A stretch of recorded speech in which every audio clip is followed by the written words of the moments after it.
বুলি নাই, বহুত পক্ষ আছে যিসকলে মানে এই শান্তি সম্প্ৰীতি কিবা কিবিৰ লগত লিংক নাই।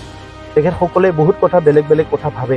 কিন্তু বিটিআৰ অঞ্চলৰ আমি বাসিন্দা হিচাপে যিহেতু আমি একদম সৰুৰে পৰা, মই অকল নহয় আপোনালোকেও দেখিবলৈ পাইছে যে ইয়াত অশান্তিময় এটা পৰিৱেশ।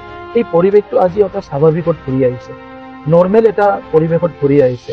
এই নৰ্মেল পৰিৱেশটো কণ্টিনিউ কৰাটো, ছাষ্টেইন কৰাটো, এইটো মানে চিৰযুগমীয়া কৰাটো আপোনাৰো দায়িত্ব, মোৰো দায়িত্ব।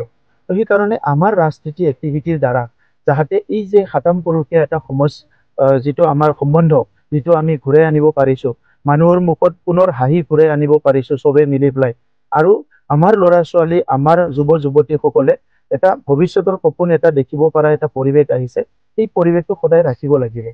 বাকী যিটো অন্তৰ্গাঁথনি নিৰ্মাণ কৰা, বেলেগ বেলেগ অৰ্থনীতিকৰ কাৰণে কাম কৰা, সামাজিক যিটো ন্যায়ৰ কাৰণে কাম কৰা, বিভিন্ন জাতি জনগোষ্ঠীৰ নিজৰ ৰীতি নীতি, সাংস্কৃতিক ধৰ্ম জীয়াই ৰখা, এইবিলাক কামটো কৰিবই লাগিব। কিন্তু এইবিলাক কাম কৰিব যেতিয়া অঞ্চলটোত এটা সুস্থিৰতা থাকে।